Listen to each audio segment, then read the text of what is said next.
God. Well, pakilala kay Lord, siya na wala. And I'm very thankful po na nakasama ako dito. And then, nung na-experience ko na nga po na umattend dito sa atin, naglakas loob naman po ako kahit na alam ko yung husband ko yung talagang Sagrado Catholic. Nag-meet po kami niyan, although pareho kami University of the East graduate. Pero, nagkakilala po kami dahil sa lagi niyang pagsisimba sa Baclaran. Nagpupunta po yan sa Chowking, kumakain sila, buong pamilya. Hanggang sa one time nga po, kami na. And then, tapos, so, naging kami po mo, naging ano naman po ako, mas naging madalas yung pagsisimba ko every Tuesday, Wednesday ng madaling araw.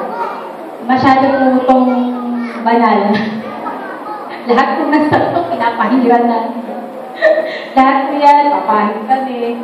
Tapos, ibili kami ng mga sampagita.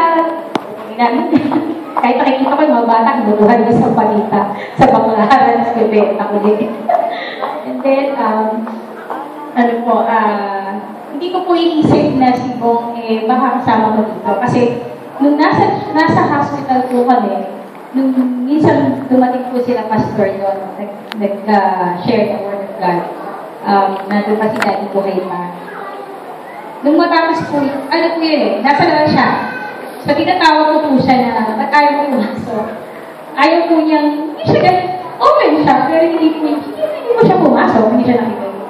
Nung once na po yung lahat, yung mga kapatira natin, nagkaroon ng pagkakataon po na magkausap-usap kami.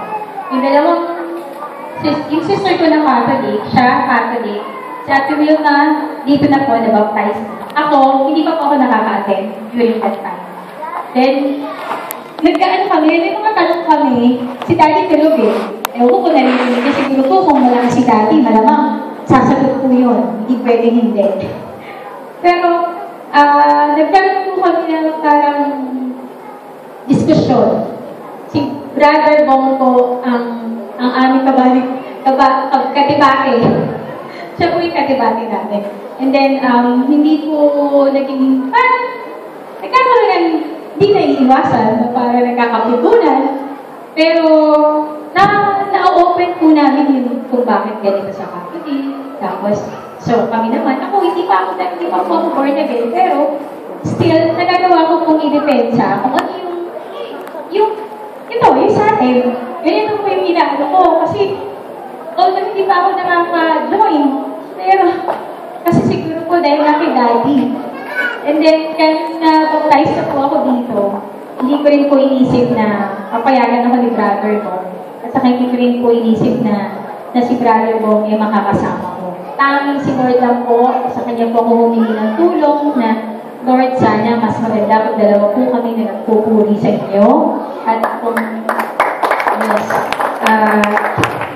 praise the Lord at nakasama ko po si Brother Bong dito. Nakasama ko rin po yung mga anak namin. And then, si Mami, si sister ko, kasama ko din po.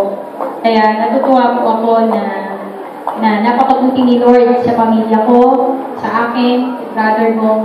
Dahil hindi ko po siya encourage, pero pinagdanasan ko kay Lord, syempre. Pero talagang iba po talaga si Lord pagka sa kanyang nagdasal.